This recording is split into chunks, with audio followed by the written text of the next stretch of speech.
Hi everyone. Well, I'm wearing my sweater today, so that means it's time for another Being Stoic video. The title of this next chapter that we're on from the Discourses of Epictetus is Book 1, Chapter 7. The title is On the Use of Variable Premises and Hypothetical Arguments and the Like. So, this is this is really goes to a central theme of Stoicism, and that is rationality and logic. And I think this plays a very important role in the life philosophy of ancient Stoicism and also, Stoicism today. So, he Epictetus starts this discourse with sort of clarifying that the proper use of development of premises and hypothetical arguments and the use of logic and rationality is actually a matter of a person's conduct, and that is part of the person's character. And so that's also, very Stoic of how a person Stoic is generally concerned with their behavior and how they're conducting themselves in their life, because a central goal of Stoicism is to lead a good life. So what is a good life? So this is a component of a good life. And so our conduct in rationality and in developing premises and hypothetical arguments is part of our conduct. So therefore it's part of how we would create a good life for ourselves, and how we approach this. So, I think that when I read this through, I think I read it through the first time, thinking of this as arguments, sort of like a debate with another person, what he's going to talk about in this discourse. But I really think that it's actually applies to critical thinking in general and not just debate. So I want to keep that in mind as we go through what he discusses in this discourse, is that it could be applied in both of those ways, just in our daily lives, which a Stoic, like I said, is, very concerned with living a good life. So a good life to a Stoic typically would be, things that make our lives better and improve our lives. And so critical thinking in general can do that in a general sense because it helps us make better decisions. Helping us make better decisions leads us to better conduct, which leads us to better character. So, but it also pertains to debate socially with other people, with another person or other people in general. And so the discussion starts out about premises, establishing premises, and what's the process of that. So premises, are really just the sort of set of truths that we come up with before we come up with an argument. Like, we would define our terms. Like, we all agree that this is such and such, and this is such and such. So we get these premises, and then from that we develop an argument. And so the student asks Epictetus if once we establish our premises, then are we bound to what the conclusion is? And Epictetus answers no, because if during the course of the analysis or in the course of the argument, it's discovered that maybe the premises were false, then the whole argument needs to start over again from the very beginning, because you need to set up a new set of premises from which the analysis can follow. So this is really, just good critical thinking skills, because we really should always be analyzing our biases and where we're coming from, our premises, in order to constantly be evaluating and reevaluating, our decisions and our conclusions.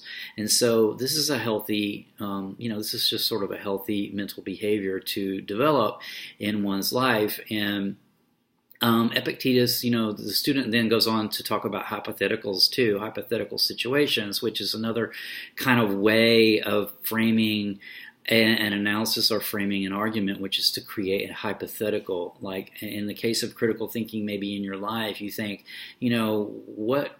let's assume that I move to, maybe I'm considering making a move to another town or city or something, and so let's assume that I do this, and forming a hypothetical situation, a lot of if-then statements. If I live here, if I live in this neighborhood, then the supermarket is this far away from where I need to go. That type of thing. And the student, says, or it's another one of those. Are we always bound to that? Bound to the hypothetical is the same way as premises, that we might be flawed in the hypothetical argument, so it's not something that that we're bound to ever. We should always be evaluating it and reevaluating it. And then Epictetus talks about approaching these arguments casually and carelessly with others, and so I think this is kind of more of the social component of getting involved in a discussion or a debate with one or more other people, that it would not be good conduct to approach any argument in sort of a casual, careless way. That doesn't lead to good character to do this. And when I thought of this, I instantly thought of here in the United States, where I live right now, we're in the primary season for the upcoming presidential election, and so social media like Facebook and places like this are just sort of hotbeds right now of these flame wars of arguments and disagreements over political issues and politicians in general. And I think probably this was happening back in Epictetus's day as well. But I think that a lot of these types of arguments are very easy sometimes to get drawn into, but they're not productive, and nor are they conducive to a person's character, and they're not conducive to another aspect of Stoicism, which is the sense of well-being. So another thing that a Stoic typically tries to cultivate for a good life, in order to lead a good life, is a sense of well-being, and getting involved into these sorts of debates and arguments online, many times with total strangers. It becomes a competition to see who can beat another person with a argument, and ultimately that's a battle no one ever really wins, because it never ends, and so and it's not productive. So I think a lot of times we hear that it's all part of a healthy democracy, because we need to have discussions and we need to have these sorts of debates. And I think that debates are fine, as well, but I just think it's wise, as Epictetus says, to be careful and about how one approaches this type of thing, because and make sure that it doesn't damage your conduct, because really any argument that you get in, you should really approach in really a mindful way, and not carelessly and casually, because of the dangers that I mentioned. So I think that's really cool. And then Epictetus says, why is it that people are so lazy to develop? That people seem to always be so lazy to want to develop these kind of skills, because they are so important, and I think that's probably true of us today as it was in the ancient times, that maybe we don't spend enough time developing our critical thinking skills and examining our premises, and also watching how we interact with others and our conduct in the social sphere when it comes to arguments and debates. I think, though, this is very wise words for us today. So I think I'll stop with that. The next chapter is chapter 8, and the title of that is that faculties are fraught with danger for the uneducated. So that should be good. So stay tuned for that. And until then, see you later. Bye.